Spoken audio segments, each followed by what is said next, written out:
दोस्तों, बॉलीवुड दिन भर के नए एपिसोड में आपका स्वागत है। भाई साहब, आज इस एपिसोड में तकरीबन 20 खबरें हैं, तो जाहिर सी बात है वीडियो बहुत लंबा होने वाला है। लेकिन ये ऐसी खबरें हैं कि आज ही बताई जानी चाहिए। अगर ये खबरें मैं आपको कल बताऊंगा तो फिर इनका कोई मतलब नहीं रह जाएगा।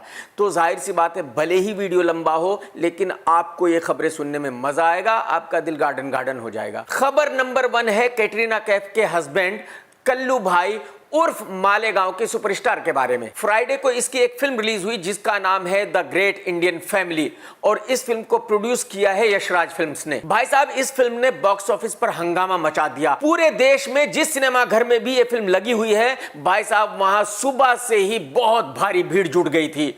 वहां पर पब्लिक लड़ रही थी टिकट के लिए, और आप यकीन करें फिल्म के टिकट्स अवेलेबल नहीं थे, ब्लैक में बिक रहे थे। जो 200 का टिकट था वो 2000 रुपए में बिक रहा था। कई जगह तो पुलिस को लाठी चार्ज करना पड़ा पब्लिक को कंट्रोल करने के लिए। सारे दिन के शो हाउसफुल थे भाई साहब। और ये सब होने के बाद पहले दिन का बिजनेस हुआ 70 लाख रुपए। कितने भाई साहब? 70 लाख। अरे भाई साहब, कल्लू भाई, आप इतने बड़े सुपरस्टार हो भाई साहब कि पब्लिक घर बार दुकान बेच के आपकी फिल्म देखती है, फिर ये सिर्फ 70 लाख क्यों हुए पहले दिन के? भाई ऐसा क्या हुआ? अरे गुरुजी, आपने कैटरीना से शादी की है, ये अलग बात है मेरे भाई, इससे आपके स्टारडम का कोई लेना देना नहीं है। हकीकत बात यह है कल्लू भाई कि आप इतने बड़े सुपरस्टार हो कि आपका नाई धोबी कसाई भी आपकी फिल्म नहीं देखता। पब्लिक की तो बात ही छोड़ दीजिए। दोस्तों, इसी फ्राइडे को दूसरी फिल्म रिलीज हुई जिसका नाम है सुखी, और इसकी हीरोइन है शिल्पा शेट्टी, राज कुंद्रा जी की वाइफ। भाई आप लोगों को तो पता ही है कि राज कुंद्रा साहब बहुत फेमस आदमी है, मास्क पहनकर घूमते हैं, अपना चेहरा भी किसी को नहीं दिखाते। मेरी समझ में नहीं आता कि राज भाई के साथ ऐसा क्या हुआ, उनको इतनी शर्म क्यों आती है कि वो किसी को अपना चेहरा भी नहीं दिखाना चाहते हैं। तो शिल्पा की फिल्म सुखी ने भी बहुत जबरदस्त ओपनिंग ली भाई साहब। भाई साहब, इस फिल्म के भी सारे शो हाउसफुल जा रहे थे। मतलब हालात ये हो गए थे कि लोग अपना काम धंधा छोड़कर इस फिल्म को देखने गए, क्योंकि उन सबको पता है कि भाई शिल्पा शेट्टी इतनी बड़ी सुपरस्टार है कि अगर उसकी फिल्म पहले दिन ना देखी तो बहुत भारी इंसल्ट हो जाएगी। और ये सब होने के बाद इस फिल्म का पहले दिन का बिजनेस हुआ 18 लाख रुपए। कितने? 18 लाख। आपकी नॉलेज के लिए मैं ये बता दूं कि जब इस फिल्म की शूटिंग हो रही थी तो शिल्पा का स्टाफ उसके साथ आता था, जैसे कि driver, boy, makeup man, hairdresser, उन सब का बिल बना था तकरीबन 1 करोड़ रुपए इस फिल्म की शूटिंग के दौरान। तो कहने का मतलब यह है कि यह फिल्म वो 1 करोड़ रुपए भी रिकवर नहीं कर पाएगी।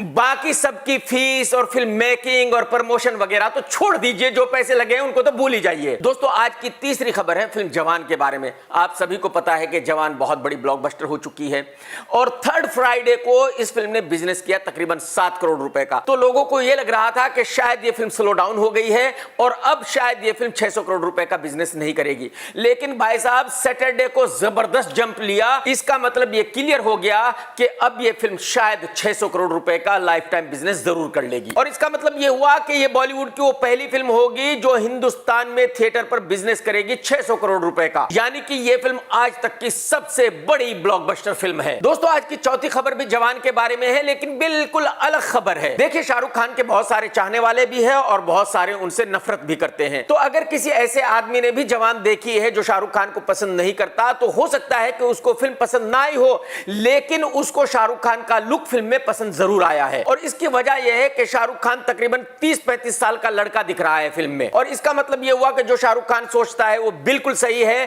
कि पब्लिक बूढ़े एक्टरों को पसंद नहीं करती, पब्लिक एक्टरों को पसंद करती है यंग लुक में, हैंडसम लुक में। तो ये बिल्कुल क्लियर हो गया कि भले ही शाहरुख खान साहब 60 साल के हों, लेकिन उनको बड़े भाई या दादा या परदादा या बाप का रोल नहीं करना चाहिए, उनको ऐसा ही यंग रोल करना चाहिए, तभी उनकी फिल्म चल सकती है। अगर फिल्म जवान इतना जबरदस्त बिजनेस कर रही है तो उसकी वजह सिर्फ यही है कि शाहरुख खान फिल्म में बहुत अच्छा दिख रहा है, और शाहरुख खान को ऐसा देखते हुए बाकी एक्टरों पर बहुत भारी प्रेशर आ गया है। अब बाकी एक्टरों को भी अपनी फिल्म में ऐसे ही यंग दिखना पड़ेगा, और ऐसे यंग दिखने के लिए वीएफएक्स का बहुत ज्यादा काम होता है।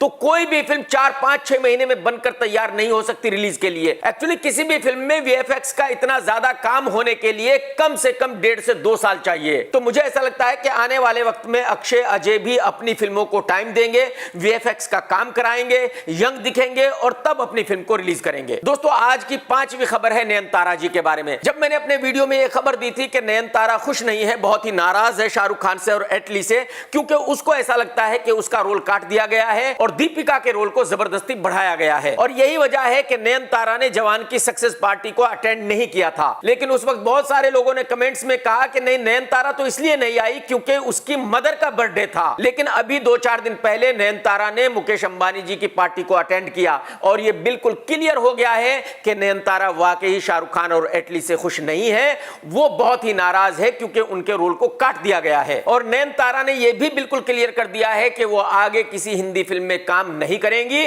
क्योंकि उनको यह बिल्कुल पसंद नहीं कि उनका कोई रोल काटे। आज की छठी खबर है करीना कपूर आंटी के बारे में, यानी कि बूढ़ी घोड़ी लाल लगाम के बारे में। करीना की फिल्म जाने जा ओटीटी पर रिलीज हो गई है और इस फिल्म में ओटीटी के कुछ और भी एक्टर्स हैं। और आप यकीन करें, पूरे मुंबई में चारों तरफ इस फिल्म के होर्डिंग्स लगे हुए हैं, यानी कि नेटफ्लिक्स वालों को यह पूरा यकीन है कि करीना कपूर बहुत बड़ी हीरोइन है और पब्लिक अपना काम धंधा छोड़कर उसकी फिल्म को ओटीटी पर जरूर देखेगी, यानी नेटफ्लिक्स की चांदी ही चांदी हो जाएगी। लेकिन हकीकत यह है भाई साहब कि इस फिल्म को टोटल 12,000 लोगों ने देखा है। कितने?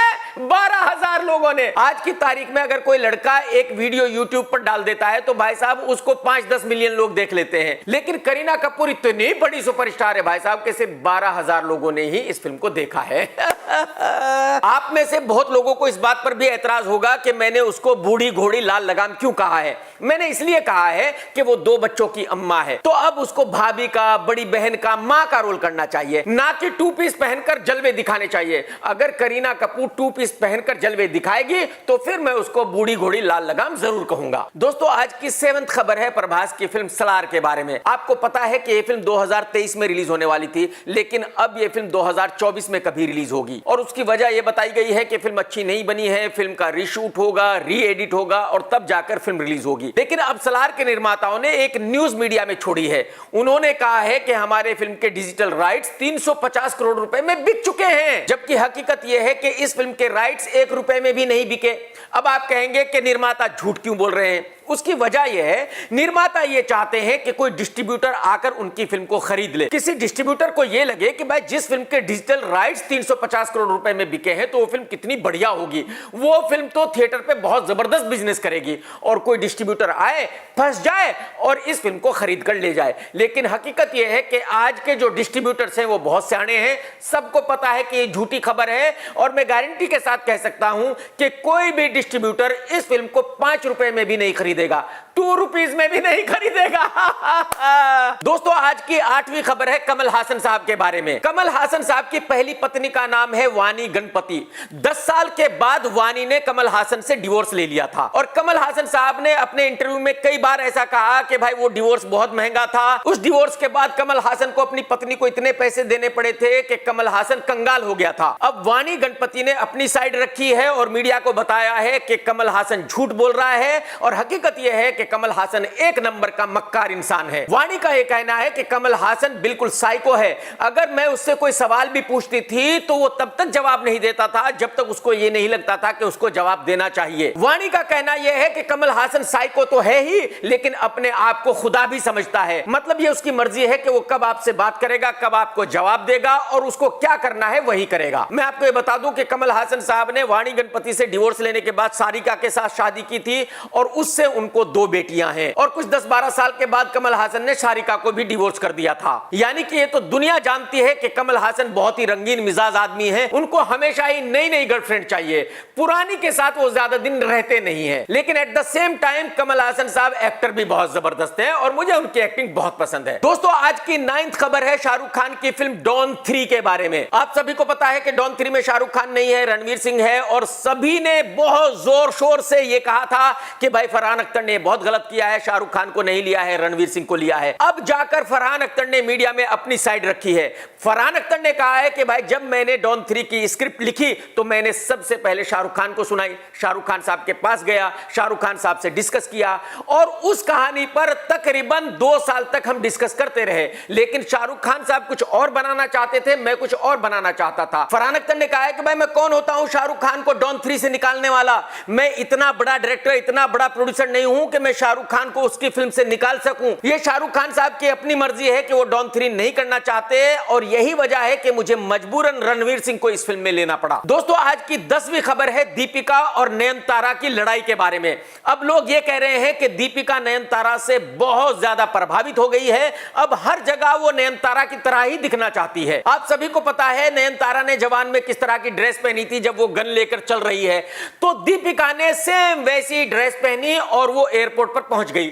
लोगों ने जब देखा तो उन्होंने कहा कि आप तो नयनतारा की कॉपी कर रही हो, आप तो ऐसी ड्रेस नहीं पहनती थी, आप तो आज ऐसी ड्रेस पहनकर आई हो जैसी कि नयनतारा ने जवान में पहनी है। और यही वजह है, लोग ये कह रहे हैं कि दीपिका नयनतारा से बहुत ज्यादा ऑब्सेस्ड हो गई है और अब दीपिका हर जगह नयनतारा की ही कॉपी करना चाहती है। दोस्तों, आज की 11वीं खबर है परिणीति चोपड़ा की शादी के बारे में। आप सभी को पता है उदयपुर में राघव चड्ढा के साथ परी की शादी हो रही है और सबको उम्मीद थी कि इस शादी को अटेंड करने के लिए परी की बहन प्रियंका चोपड़ा भी आएगी, लेकिन प्रियंका ने क्लियर कर दिया है कि वो इस शादी को अटेंड करने के लिए नहीं आ रही है। अब जब शादी को अटेंड करने के लिए प्रियंका ही नहीं आ रही है तो मीडिया का भी जोश खत्म हो गया है। बहुत सारे मीडिया वाले हैं जो अब इस शादी को कवर करना ही नहीं चाहते। तो यानी कि एक तरह से परिणीति की बहुत भारी बेइज्जती हो गई है, क्योंकि परी ने अपने हस्बैंड राघव चड्ढा से कहा होगा कि देखो अमेरिका से मेरी बहन प्रियंका आएगी शादी में, उसका हस्बैंड आएगा शादी में और देखना मेरी शादी कितनी जबरदस्त होगी। और यहाँ प्रियंका चोपड़ा ने आखिरी वक्त में धोखा दे दिया। यानी कि परिणीति चोपड़ा पर यह कहावत बिल्कुल फिट हो गई कि सर मुंडाते ही ओले पड़ गए। अब बताया यह जा रहा है कि प्रियंका चोपड़ा इसलिए नहीं आ रही है कि उसके हस्बैंड के भाई का डिवोर्स हो गया है और जिस लड़की से डिवोर्स हुआ है उसने केस कर दिया है,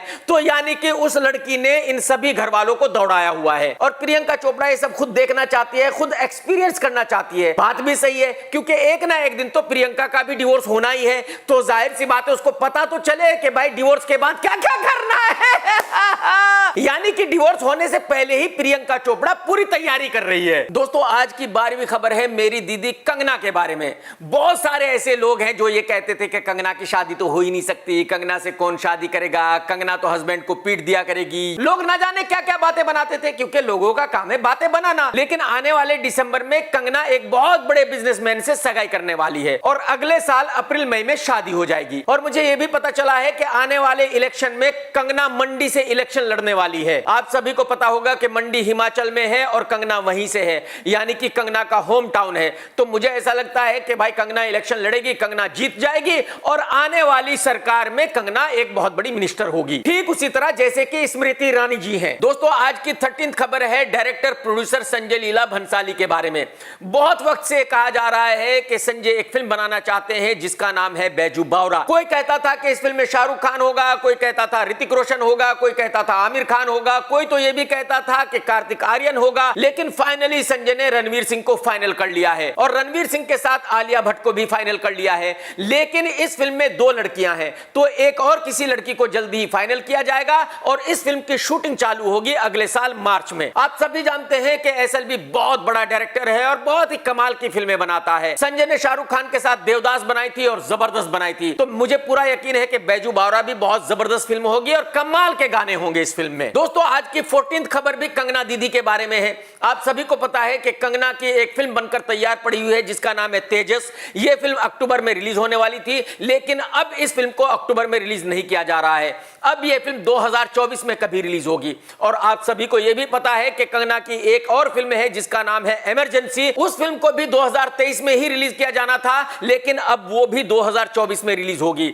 यानी कि कंगना की कम से कम 2 फिल्में 2024 में जरूर रिलीज होंगी। दोस्तों, आज की 15th खबर है कार्तिक आर्यन के बारे में। मेरी सोर्सेज के मुताबिक कार्तिक आर्यन ने राज शांडिल्य की फिल्म करने के लिए हामी भर दी है। इस फिल्म को प्रोड्यूस करेंगे भूषण कुमार साहब और यही वजह है कि कार्तिक ने राज शांडिल्य और भूषण कुमार को अपने घर पर गणपति पूजा में बुलाया था। कुछ दिन पहले ही राज की फिल्म ड्रीम गर्ल 2 रिलीज हुई थी और यह फिल्म वो कमाल नहीं कर सकी जो पहली ड्रीम गर्ल ने किया था। उस फिल्म का थिएट्रिकल बिजनेस हुआ था 150 करोड़ का और इस फिल्म का बिजनेस हुआ है तकरीबन 75 करोड़ का। तो यानी कि एक तरह से देखा जाए तो ड्रीम गर्ल 2 एक फ्लॉप फिल्म है, लेकिन अगर कार्तिक ने उसकी फिल्म करने के लिए हामी भरी है तो जरूर कोई बढ़िया स्क्रिप्ट होगी। और एक तरह से देखा जाए तो कार्तिक का फेवरेट प्रोड्यूसर है भूषण कुमार। कार्तिक की 95% फिल्में भूषण कुमार के साथ ही हैं। दोस्तों, आज की 16th खबर है बुढ़ऊ के बारे में। बुढ़ऊ से जब एक मीडिया वाले ने फिल्मों के बिजनेस के बारे में पूछा तो बुढ़ऊ ने कहा कि भाई साहब 100 करोड़ का जमाना जा चुका है। अब अगर किसी फिल्म ने 100 करोड़ का बिजनेस किया है तो कुछ भी नहीं है, वो फिल्म सुपर फ्लॉप है। अब तो भाई साहब 1000 करोड़ का जमाना है। अगर कोई फिल्म 1000 करोड़ रुपए का बिजनेस करती है तभी वो फिल्म हिट है। तो इसका मतलब यह हुआ कि बूढ़ों को पूरी उम्मीद है कि उसकी फिल्म टाइगर बुड्ढा 1000 करोड़ रुपए का बिजनेस करेगी। कितना? 1000 करोड़ रुपए। अरे भाई साहब मत करो ऐसा भाई साहब, ऐसे ऐसे बयान मत दो भाई साहब, आप बहुत बुरे फंसने वाले हो। आप यकीन करो मेरा भाई साहब, आपकी फिल्म जो है वो 150 करोड़ रुपए के ऊपर बिजनेस कर नहीं सकती, कोई तरीका नहीं है भाई साहब, आप बहुत बुरे फंस चुके हो। ये मैं मानता हूं कि पठान और जवान ब्लॉकबस्टर होने के बाद आपकी नींद उड़ गई है, आपको सपने में भी 1000 करोड़ रुपए का बिजनेस नजर आ रहा है, लेकिन भाई साहब ऐसा होगा नहीं है। मेरी बात मान लो आप। दोस्तों आज की 17th खबर है झुग्गी एक्टर सिद्धांत के बारे में। आप सभी जानते हैं कि एक वक्त वो था जब ये लड़का अपने आप को सुपरस्टार मानने लगा था। बिना कोई फिल्म रिलीज होने के ये अपने आप को सुपरस्टार मान रहा था। मतलब ऐसे ऐसे बयान दे रहा था कि भाई पूछो मत। एक जगह इसने बयान दिया कि मेरे बाप ने कहा कि बेटा तू सीए है, सीए की नौकरी छोड़, अब तू एक्टर बन और देख कोई सीए आएगा जो तेरे पैसे हैंडल करेगा, तू सुपरस्टार है बेटा। फिर इस झुग्गी एक्टर की 3-4 फिल्में रिलीज हुई और सबकी सब डिसास्टर रही और इसको अपनी औकात पता चल गई कि इसकी क्या हैसियत है और ये कितना बड़ा सुपरस्टार है। इस झुग्गी एक्टर की एक फिल्म अनन्या पांडे के साथ 2 साल से बनकर पड़ी हुई है जिसका नाम है खो गए हम कहां। और भाई साहब उस फिल्म को कोई कबाड़ी रद्दी के भाव में भी लेने को तैयार नहीं है, तो जाहिर सी बात है रिलीज कैसे हो। तो अब जाकर जो उसके निर्माता हैं वो उस फिल्म को ओटीटी पर रिलीज कर रहे हैं और आप सभी को पता है कि पब्लिक का इस फिल्म से कोई लेना देना नहीं है। पब्लिक इस फिल्म को ओटीटी पर फ्री भी नहीं देखेगी, ओटीटी पर भी इस फिल्म को अनन्या पांडे का स्टाफ देखेगा और झुग्गी एक्टर सिद्धांत का स्टाफ देखेगा। मैं सही कह रहा हूं ना दोस्तों? आप भी कमेंट्स करके जरूर बताना कि जो आज मैंने वीडियो में बताया आपको वो आपको पसंद आया या नहीं आया। और भाई साहब अगर आपने अब तक मेरा चैनल सब्सक्राइब नहीं किया तो कर लो, घंटे नहीं दबाई तो दबा दो। और देखो अगर आपने वीडियो देखा है तो लाइक करना बिल्कुल मत भूलना। टेक केयर दोस्तों, tata bye bye, love you. सत्यमेव जयते।